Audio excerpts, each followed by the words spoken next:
Hello and welcome to Meet the Writers. I'm Georgina Godwin. My guest today is a writer and filmmaker whose work is steeped in the life and landscapes of London. He first made his name with avant-garde poetry before his dystopian novel Downriver won the James Tate Black Memorial Prize in 1991. Much of his writing shines a light on outsiders and those pushed to society's edges, such as tracing the M25 in London Orbital, which was later turned into a documentary. His latest book, Pariah Genius, turns its gaze on John Deakin, the overlooked photographer who chronicled Soho's post-war bohemia, capturing the likes of Lucian Freud and Francis Bacon. Part psychobiography, part fiction, it evokes a vanished mid-century world and has also been reimagined as a short film.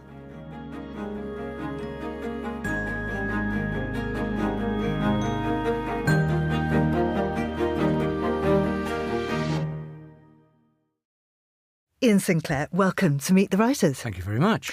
Now, we were just looking at some old photographs and I'm just trying to figure out what year we're talking about. It was 2015. I've got it now. You and I were at the book fair in Guadalajara in Mexico. And for some reason, you, me and one other person, I can't remember who that other person was. The third person on this was Philip Hoare. Oh, that's right. Who writes about Wales and Moby Dick and recently about William Blake. And we only met on the plane travelling over. I mean, we had sympathetic areas together and he'd lived in Hackney, as I had. And we both liked exploring. So when we were in Guadalajara, we got together and made this expedition out with you to this magical setting where we found ourselves in the courtyard of an artist whose strange, rather angelic child was in a hammock and this lethal drink was presented. And the whole world sort of began to shiver and shake and go back into some D.H. Lawrence fantasy. It was the most extraordinary afternoon, wasn't it? And we'd never met before, and we just ended up having this wonderful bond over these, admittedly, very strong drinks. Yeah, well, it's a strange thing to be given a tour when you're yourself sort of on display as a writer in a strange place. And I couldn't do any of the normal things. You know, I normally strike out every morning very early to beat the bounds of the territory, and it felt a bit edgy where we were in that suburb of a hotel where all the writers clustered around the breakfast table. And I mean, we had a very good guide who took us out to other places. And this one was he showed us a lot of tourist spots and things which we really didn't want, but we landed up with the artist. Yeah. I do remember somebody who got out of the hotel. It's just come back to me, this story about Irvine Welsh going jogging with bodyguards. Yeah, so you've got the whole spectrum. Irving Welsh going jogging with his bodyguards like a drug lord, and Salman Rushdie arriving in a sort of presidential cavalcade with outriders. Yes. And then the outlying writers were sort of more or less, get on with it yourself. So Philip and I did a lot of exploring and beat up taxis. And then we went to an ancient pyramid complex and all kinds of other stuff. It was extraordinary and very far away from your birthplace of Cardiff. So let's talk about this. You were born in Cardiff in 1943, but it's London that's really defined you. So I wonder how your Welsh upbringing and your early education at Cheltenham, at Trinity Dublin, at the Courtauld, it informed the sensibility that later shaped your writing. And that urge to explore that you show in Guadalajara. It's an odd thing. I was talking about this recently, and I was saying to somebody who was asking about those earlier times, I said, I feel that I was actually born in 1975 when I did a book called Lud Heat. I was working as a gardener in Limehouse and Wapping and discovering that London because I was travelling around in a Land Rover and seeing all the Hawksmoor churches. And everything fell into place, as if all that had gone before was just a rehearsal for this. I'd published a lot of small things in underground magazines and so on in the 1960s, and I'd written a book about a film I made with Allen Ginsberg in 1967, but all of it felt like it was just pieces towards a jigsaw that wasn't resolved until this moment when the mixture of poetry and prose and exploration and the city dictating to you. I mean, the book started an epigram from Yeats that the living can assist the imaginations of the dead. So in a sense, you're taking on unfinished projects of other people and you come into contact with them and it all works. So the earlier stuff, when I talk about I was born in Cardiff in 1943, it was a difficult journey. My father was a GP in a mining town called Maesteg, which is about 30 miles from Cardiff. But my mother had lost her first child, was stillborn just the previous time. And this time because she was quite a small person, she wasn't much more than 5 foot. And so it was thought the safe thing would be to go to Cardiff to a nursing home. So I was born in Cardiff. But I was a blue baby. I wasn't eager to join the world and take a breath until my father, bringing some books in, dropped one on my head. It was a detective story, and I let out a howl. And I kind of felt, oh my gosh, this is a defining thing. I'm doomed now to the karma of these books, which I have been for the rest of my life. And I lived in Maesteg full time till I was 7. And then I was sent away to a small school not very far away in Porthcawl, at the back of a kind of caravan park by the sea. That was all okay. And it was when I came to England, when I was 9, I was sent to Cheltenham. And my Welsh accent disappeared, and I felt myself to be almost performing a different role and becoming a different person, to fit in more or less with this society that I was dropped into. Cheltenham, of course, a very posh school. Wasn't so much of it. It wasn't really a posh school. It was an old colonial school. It was sort of military colonial, which was the last thing I needed. But it had Lindsay Anderson had been there, for example, and Gavin Lambert. So there was a sort of tradition of filmmaking in that school, despite all this other side of it, the military side of it. And Lindsay Anderson got his revenge when he made the film If, which was set in the school. They let him in to make this film where the children become guerrilla fighters and start machine gunning all that. So all the wounds of his own career in this school were exorcised. And before that, the great Australian writer, Patrick White, had been there, and he hated it. I mean, he thought it was the most awful thing that had ever happened to him. But this kind of sense of something to resist and something defined early on as a sort of set of hierarchies seemed to be something I could relate to quite well. And then on to Dublin. Yes, I mean, I think that was a really fortunate decision on my part. I'd come to London before that in 1962 to go to a rather rundown film school in Electric Avenue, Brixton, and with the idea that I wouldn't go to university. I was going to determine to get into film at that point, but that course in that school showed me what the British film industry would be, and I realised I'd better quickly readjust and go to university. And Trinity College Dublin was pretty free and easy, and you could go there. And I always loved Dublin. I liked the idea of it. I loved the whole background of Yeats and Beckett and Joyce and so on. And so I went to Dublin, and it was a wonderful 4 years because you had the freedom. There was a theatrical tradition. You were able to put on your own plays. You were able to self-publish things despite censorship. I mean, I think I was the first person to publish William Burroughs in Ireland. We sent off flyers to all kinds of writers, hoping that someone would send in contributions to this theoretical magazine called Albatross, and Burroughs was the only one that replied. Got a wonderful cut-up thing sent from Tangier and published it. And then finding printers in Ireland who would actually take on this stuff was no easy task. So Dublin was really a very good education outside the academic strata. And I kind of learnt that if you want to do something, you just do it. And that, when I came to London after that, it was to live with people who'd been in Dublin in a communal house in Hackney. And that's when my real life, as it were, began. You've lived in the same Hackney house since the 1960s. I wonder if that consistency or that sort of psychic anchor, if you like, has been essential to your ability to navigate and narrate such a shifting city as London.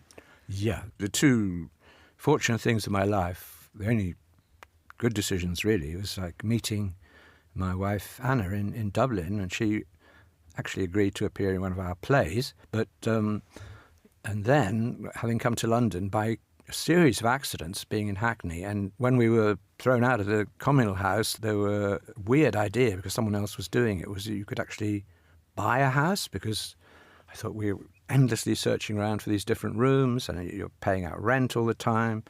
And there were a nice terrace in Hackney. The houses were theoretically condemned. They were going to be pulled down and tower blocks were going to go up. So they sold for about £3,000.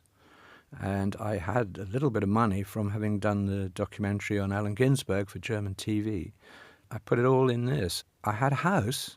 Bizarrely, we had no money, but we couldn't do anything to it. And it was outside lavatory and no bathroom and any of that. So there was a house, and that was a base. And then everything happened from that, because I started to explore out and take on whatever jobs I could find in the area to learn more. And all, became possible. I started to self-publish, because you could kind of make enough doing a labouring job to put out a book for £50, whatever it cost. And that put me in contact with other writers, and there were, at that time, very good bookshops like Compendium in Camden Town, where all of the people publishing in that poetry world would all take their wares, so you would constantly be in a state of exchange, and met people like Cathy Acker or whatever through that, and the writer Robin Cook, Derek Raymond, who was a great friend and an influence. And so it was a very live culture for up to about 1979, when Mrs. Thatcher arrived to sweep away all these excesses of the 60s, and it all got much tougher. Well, of course, you've written about that in your book, Downriver. It was kind of your breakout novel, I suppose. It's deeply political, it's ferociously imaginative. What compelled that particular vision of a post-Thatcher state? Well, I think what had happened was that in the mid-70s, in 75, after I'd finished this gardening job, I was left a bunch of books by an old lady in Wales that I'd visited her house and talked to her quite a lot, and she showed me her library and so on, and when she died she left me these books. So I was landed with a whole lot of books, and I just went along to... I tried bookshops, nobody was really interested. So I said I'll sell them myself. I went to Camden Passage in Islington, where there was an antiques market, and got a stall for one day, and I thought, oh God, I can't do this again. But suddenly these things were flying off because, I didn't know what I was doing with pricing. So I sold very, very well. And I decided this is not a bad thing. And I persuaded the manager of the market to let us have an entirely book market on a Thursday and a Friday. And this was sort of like a wonderful education, because all the obsessives that go to book markets tell you about their favourite books, which you've never heard of. So the whole underworld of literature became available, and I actually could just about make a living doing this. But I thought it was a perfect metaphor for Thatcherism, because in that world, the only value is what you can sell something for. And if you can't, you go under.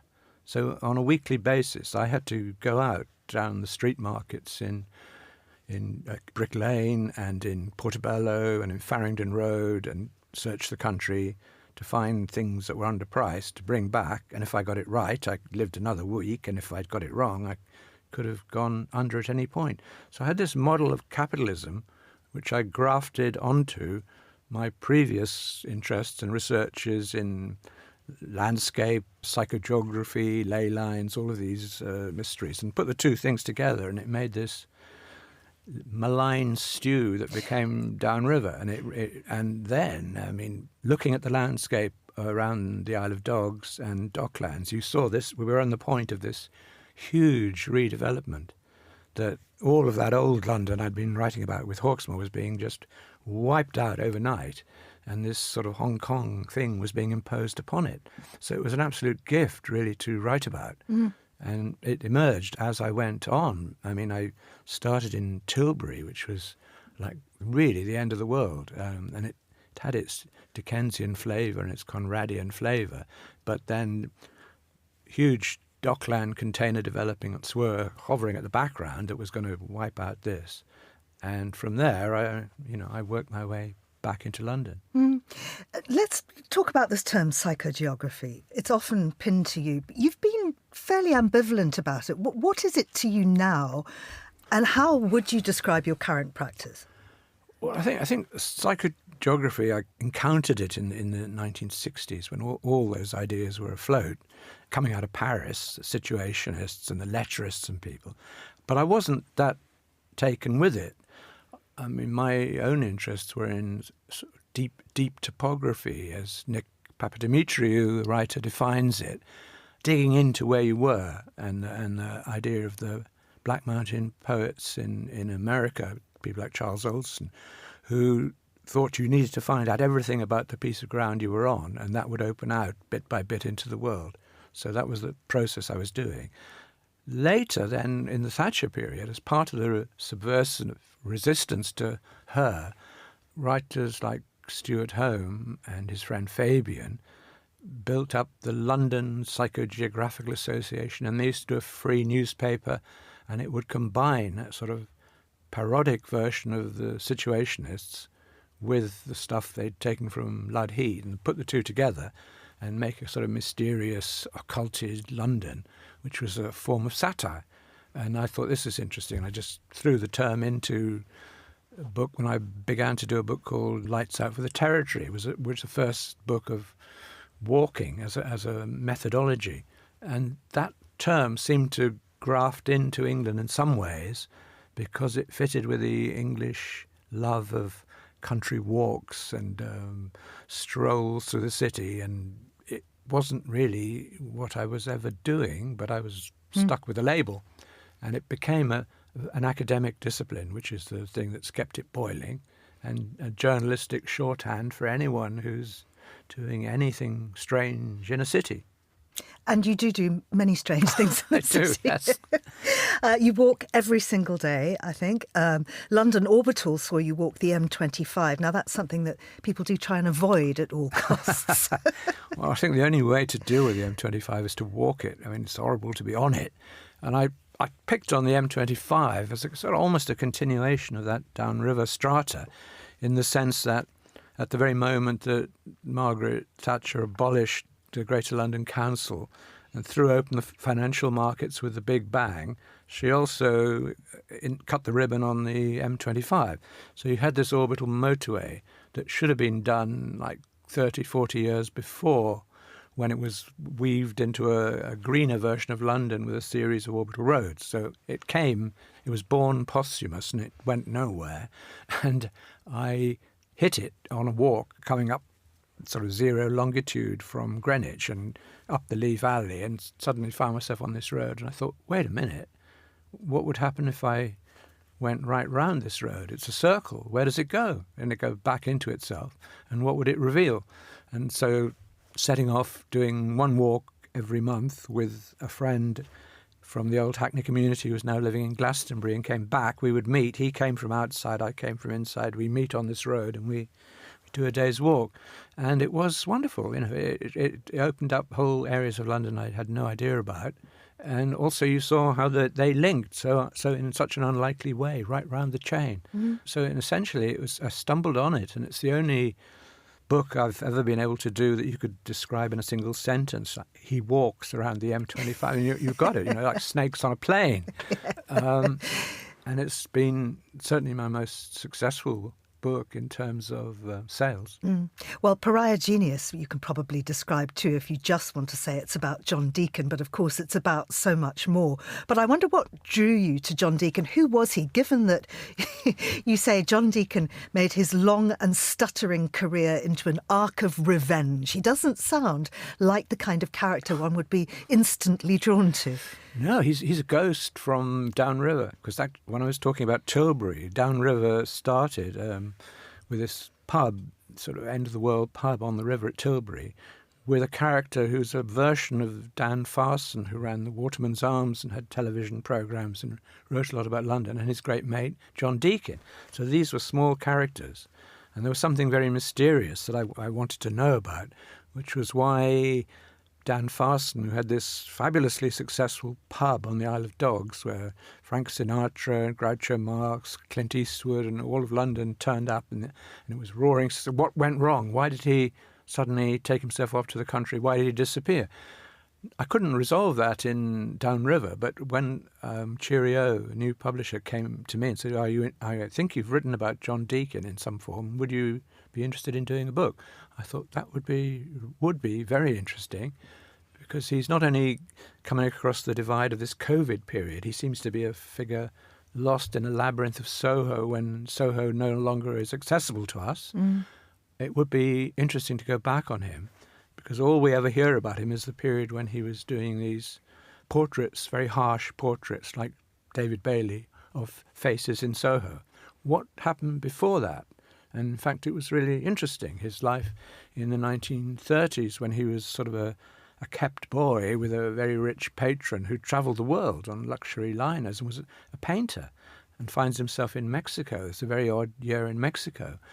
And he paints some wonderful landscapes in Mexico. But then when he comes back to London, he has to hide his career as a painter and attach himself to the court around Francis Bacon, where he becomes the sort of court fool and also an important keeper of records, and a figure who's painted by Lucian Freud and by Francis Bacon, and who takes a really quite bad photograph that becomes the key photograph of the whole group of those London painters, Bacon, Freud, Auerbach, Michael Andrews, all sitting in a restaurant in Soho, and Deakin takes a slightly out of focus picture of them, but it becomes defining iconic image of that group, and it's used all the time. He really didn't seem to be much liked, though. The wonderful quote in the book, Barbara Hutton, in 40 years of party throwing on both sides of the Atlantic, found Deakin to be the second nastiest little man she'd ever been unfortunate enough to encounter. I mean, I think that's because he was joking about her farting, though. Yeah. But Noel Coward also hated him. Yes, never let that horrible little man near me again. He went down to Brighton with Daniel Farson, a contract to photograph Noel Coward, who was appearing in a Bernard Shaw play. And he asked him some impertinent question about a boyfriend they'd shared in West Africa. And Noel Coward was trying to entertain Lawrence Harvey and Graham Greene. I thought, what the horror, get rid of this awful, awful person. And he says, oh, well, I suppose you can have a free ticket to my show tonight. And he said, oh, thanks very much. We're going round the corner to watch Soldiers in Skirts. So... Just this whole thing about photography, there's a line, you say something like, photographers are like sharks, they sense the blood in the water. I loved that image. Yeah, I think that was one of Deakin's great qualities. I mean, he had a very sharp, cruel eye. And a lot of the portraits seem almost prophetic. I mean, the famous portrait of Dylan Thomas, he has him standing in a grave in Larne, a very short time before he goes off to America and dies. And he's doing a lot of those things. He wasn't a sort of Cartier-Bresson perfectionist looking for the moment. He was somebody who had a psychic bond. And he said if people don't have that demon, he doesn't want to photograph them. He was looking for something. And he had the reputation of not being able to photograph women, but actually he took some really very good portraits, either of great divas in a sort of gothic horror, like Muriel, Belcher at the Colony Room. He makes her look like a predatory bird, or of young women he just encounters on the streets in Soho. So despite being avidly gay, he had this eye for all kinds of people, and children as well. You've written at some point that Deakin was both an implicated participant and a detached observer, someone inside the room, yet always just beyond intimacy. And I wonder, as an observer and a recorder yourself, if you can identify with that. Yeah, I think so. I think most writers do that, don't they? I mean, everything is material. If you sign this Faustian contract to take this job on of being a recorder and writer and formulating projects, everything is a project. But on the other hand, you're involved with people, and you're involved with friends, family, etc., etc. So you're kind of in a double bind, and I think you have to acknowledge that and cultivate it. So I'm kind of aware that there's things I'd like to write about, but I can't. Otherwise, everything is, you have to be observant, you have to be cruel, you have to pick on the detail that's going to work. Why can't you write about some things? Well, I'd have been divorced long since. It's not a morality, but it's a question that some things, the great writers, everything is out.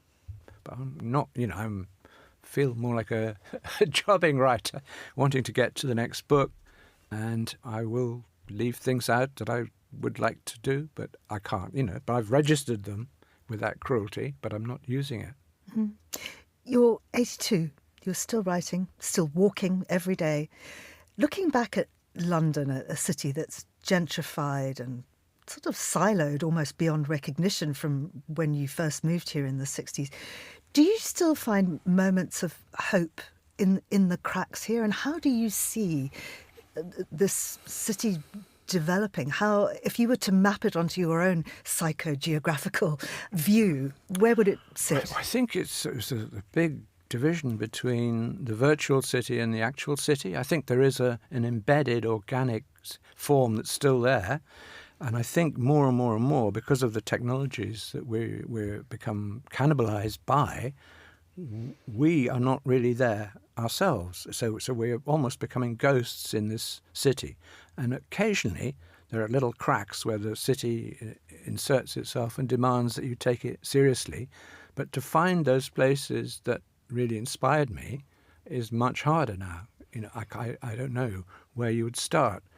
I find it almost Swedenborgian in the sense that Swedenborg, the Swedish scientist and mystic who came to London, had this notion that the people wandering about on the streets, he got it in Stockholm, were actually the ghosts themselves. So there were higher, better forms of themselves, and it's switch. Instead of us reaching to some otherness, we are the otherness.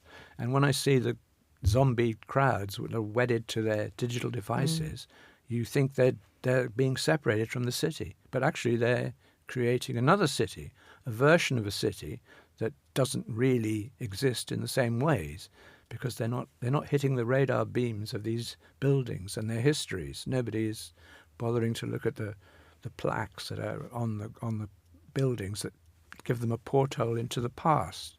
They're on the move. They're somewhere else, and it's all becoming shorter and sharper and with less effect and less emotion. And I think I'm old enough that it's not going to matter too much to me. But I feel we really have reached a kind of last London, which was a title I used a while back.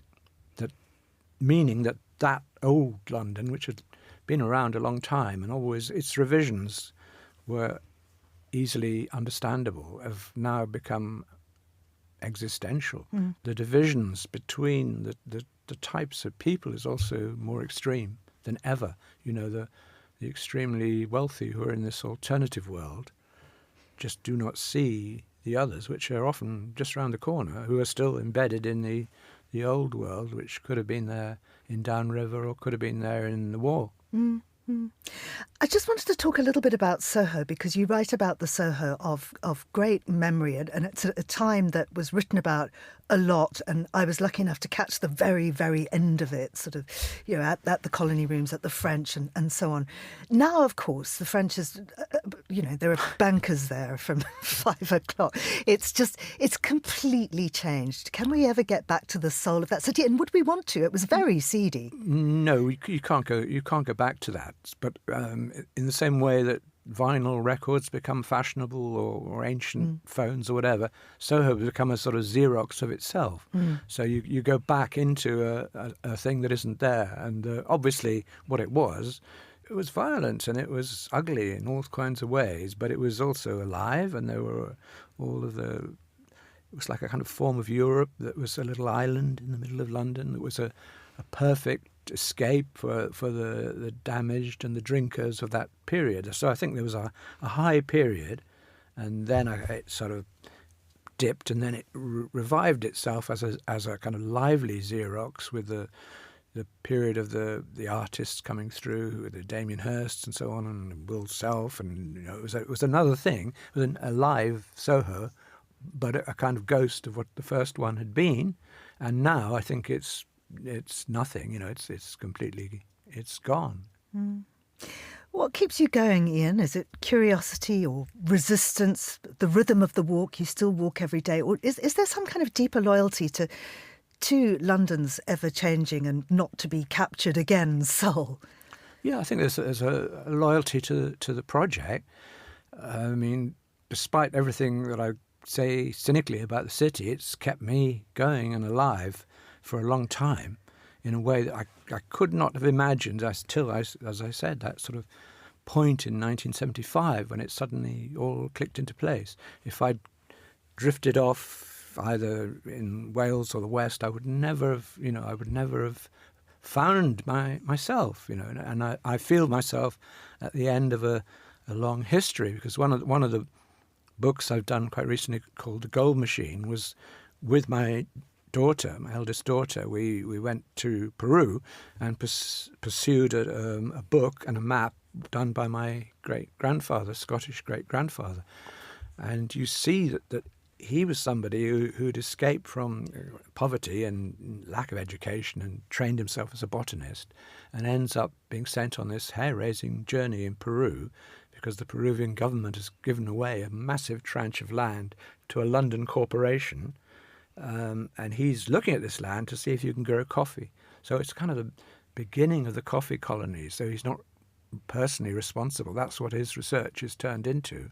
And I went back with my daughter and met the Ashaninka people who were living in this land and felt themselves to have been enslaved, and still this was a horror story. So I felt all the things that we have to go back and look into whatever was happening before us and take it all the way back.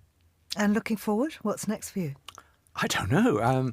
I'm very much embedded in quite a long-term project of doing all the walks that were in Vincent van Gogh's life.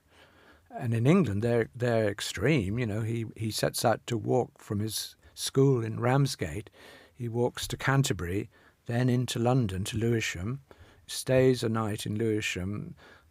It's raining. They stop him leaving immediately. At 4 a.m, he sets off, walks across London to Welwyn to see his sister who's teaching in Welwyn, and then walks from Welwyn to Isleworth. So, I mean, it's epic.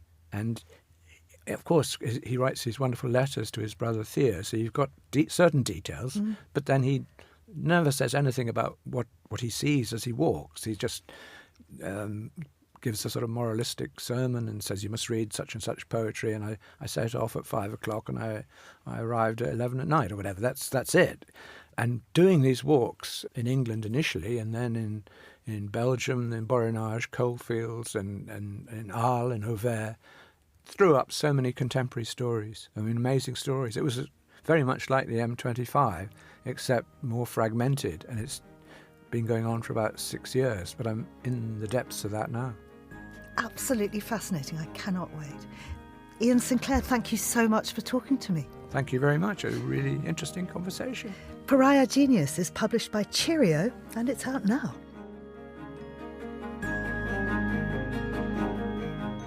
You've been listening to Meet the Writers, produced by Steph Chungu with help from Mariella Bevan. And you can download this episode and many more wherever you get your podcasts or at monocle.com. I'm Georgina Godwin. Thank you for listening.